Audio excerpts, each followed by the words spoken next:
ইনশাআল্লাহু আযজা ওয়া জাল এমন প্রজন্ম আমরা তৈরি করব ইনশাআল্লাহ, যেই প্রজন্মের প্রত্যেকটা ভাই আমাদের কোরআন তেলাওয়াত করতে পারে, প্রত্যেকটা বোন কোরআন তেলাওয়াত করতে পারে, প্রত্যেকটা ভাই নামাজি মাশাআল্লাহ, প্রত্যেকটা ছেলে হবে ইসমাইলের মতো, পিতা হবে ইব্রাহিমের মতো, মারা হবে হাজারা এবং সারার মতো ইনশাআল্লাহ। তাকবীর,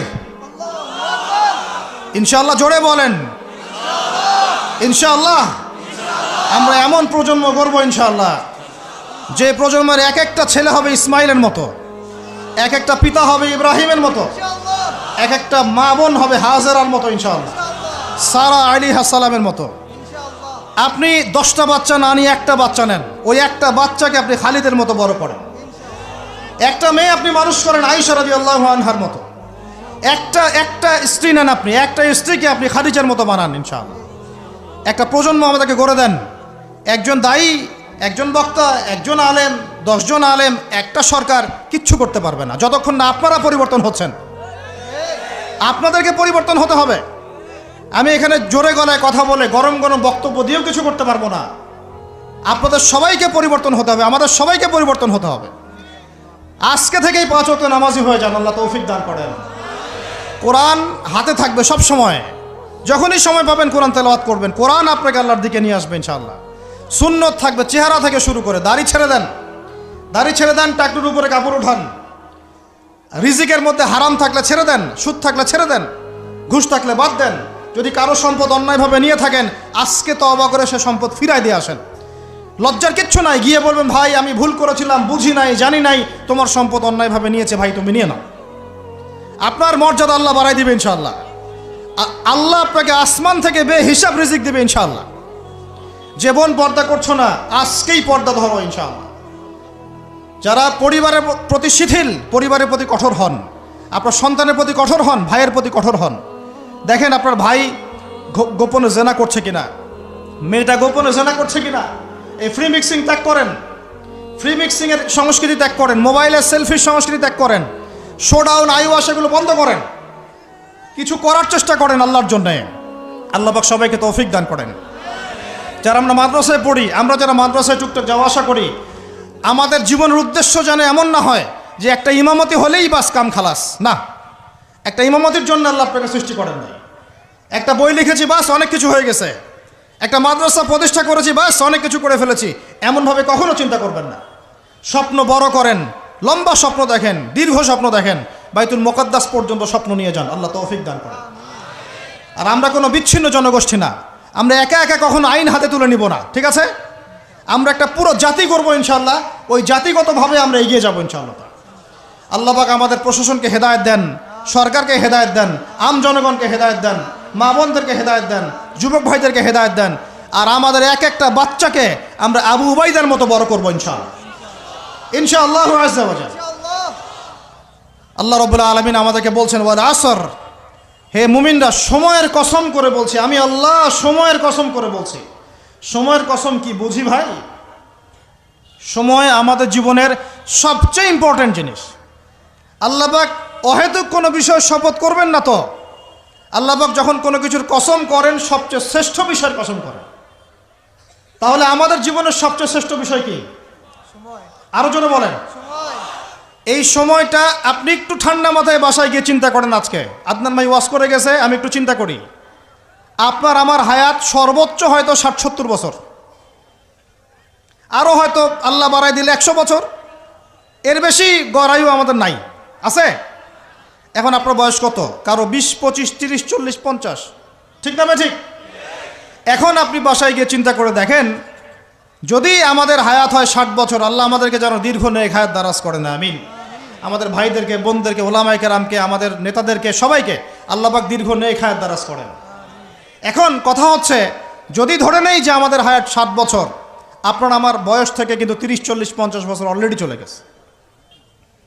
এখন চিন্তা করবেন যে এই সময় যেটা চলে গেল, এই সময়ের মধ্যে আমি কতটুকু নামাজ পড়েছি, কতটুকু রোজা রেখেছি, যাকাত দিয়েছি কতটুকু, হজ ফরজ হয়েছে করেছি কি না, দিনের পথে আমার অবদান কি, দিনের পথে আমার অবদান কি, আল্লাহর দিনকে যে আল্লাহ সাহায্য করতে বললেন আমি কি করেছি।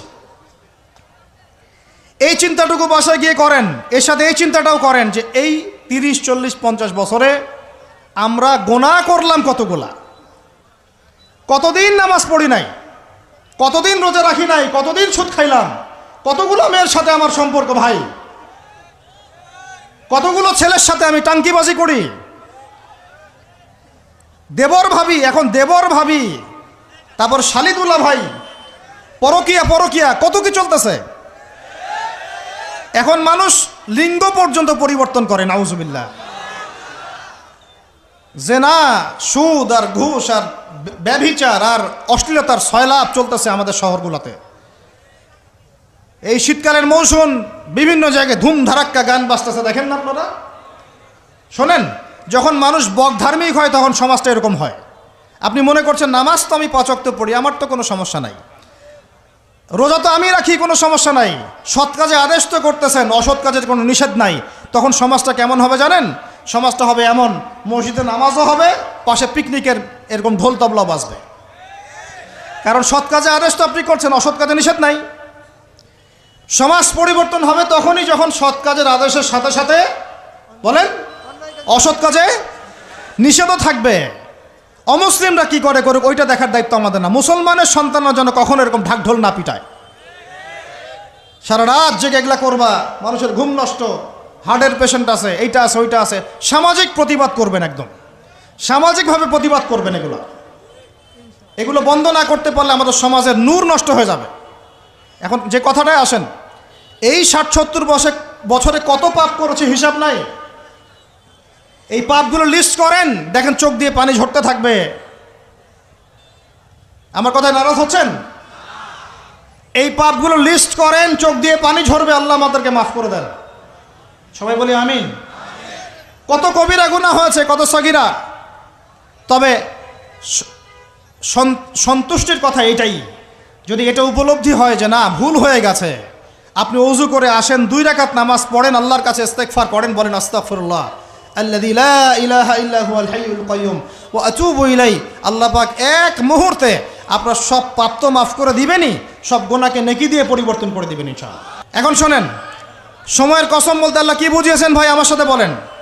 সময়ের গুরুত্ব, সময়ের, আরো আসতে বলেন, সময়ের, ওয়াল আসরি মানে সময়ের কসম, মানে সময়ের গুরুত্ব। আমাদেরকে সময়কে গুরুত্ব প্রদান করতে হবে, আল্লাহ পাক তৌফিক দান করেন। আজকে বাসায় কি করব? হায়াতের হিসাব নিব, কি করেছি এত বছরে, আর কি পাপ করেছি। পাপগুলোর কথা মনে পড়লে তওবা করে ফিরে আসবো ইনশাআল্লাহ, আল্লাহ পাক তৌফিক দান করেন। আর এখন বাকি সময় যতটুকু হায়াত আমাদের বাকি আছে, আমাদের কি কর্তব্য বলেন ভাই? আমাদের কর্তব্য কি এতটুকুই যেভাবে জীবনযাপন করছি এইটুকুই করব, না আমাদের আরও কোনো কর্তব্য আছে? কথা কি বোঝা যায় না? যায় না। আমাদের কর্তব্য কি বলেন?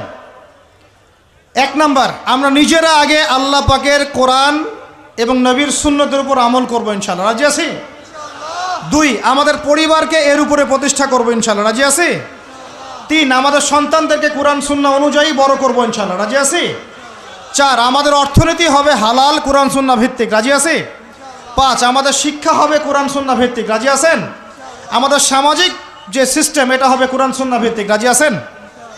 এর উপরে আমি গেলাম না। সমাজ পরিবর্তন হলে উপরটা এমনি পরিবর্তন হয়ে যাবে ইনশাআল্লাহ, অটোমেটিক্যালি। ওয়াল আসরি, সময়ের কসম। আরেকটা বিষয়, সময়ের কসম বলতে আল্লাহ পাক এটাও বুঝিয়েছেন, একটু অতীতের দিকে তাকায় দেখেন। কোন দিকে? অতীতের দিকে, পাস্টের দিকে তাকান, অতীতের দিকে তাকান।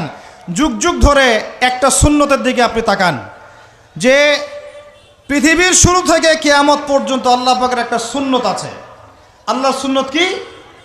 আল্লাহর সুন্নত এটা, প্রত্যেক যুগে যুগে যে বা যারাই আল্লাহর বিধান মেনে চলেছে, আল্লাহ পাক তাদেরকে দুনিয়াতেও সমৃদ্ধি দিয়েছেন, পরকালে জান্নাত দিয়েছেন, সুবহানাল্লাহ।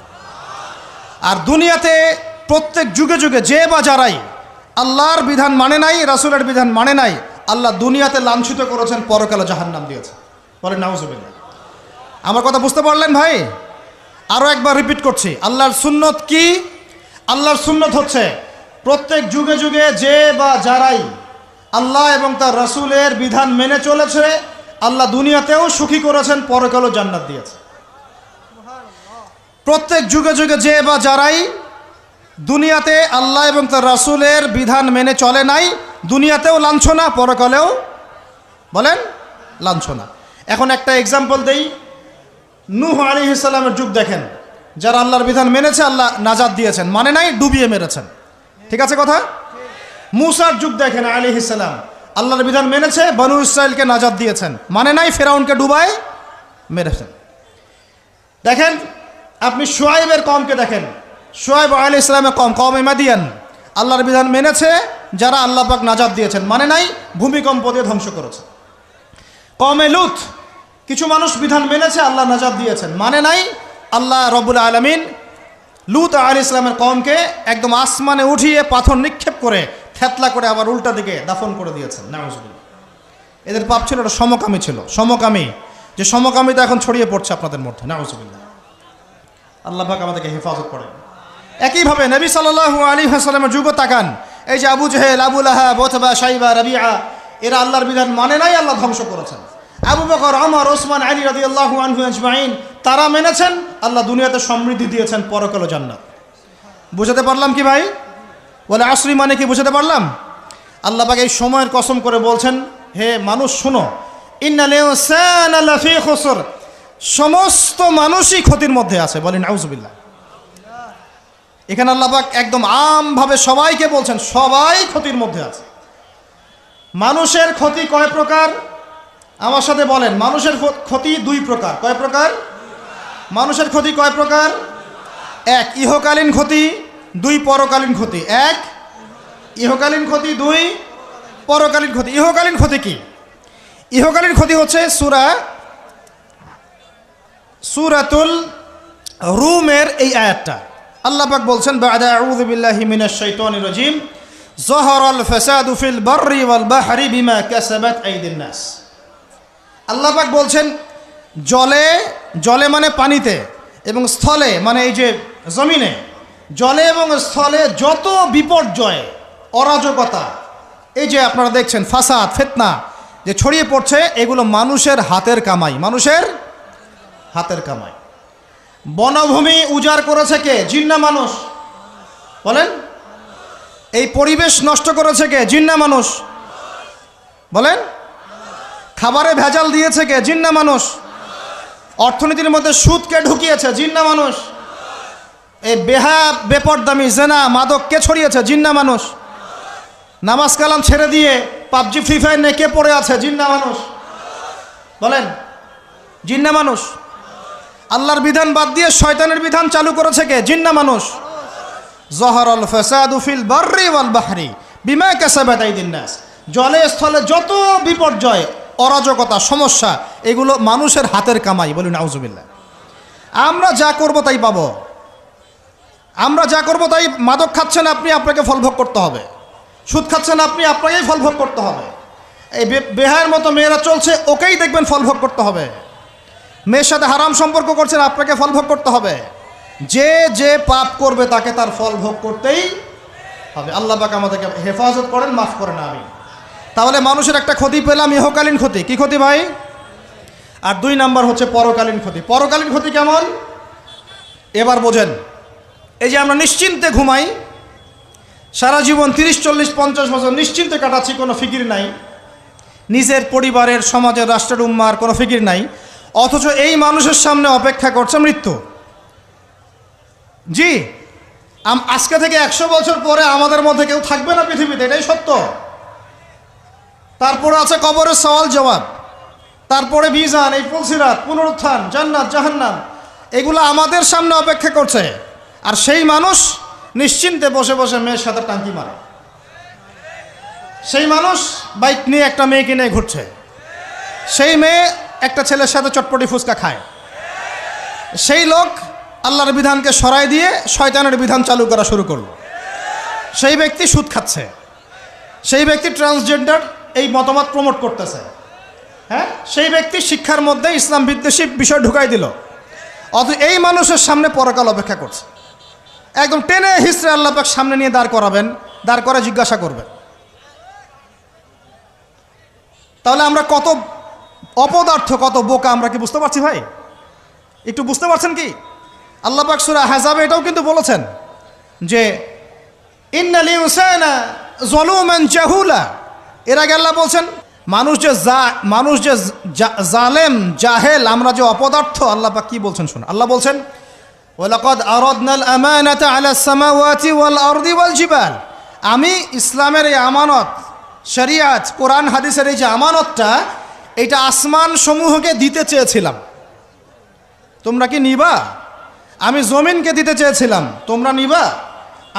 আমি পাহাড়কে দিতে চেয়েছিলাম, তো আমানত কি নিবা? ফাআবাইনা, তারা বলেছে না, নিতে পারবো না।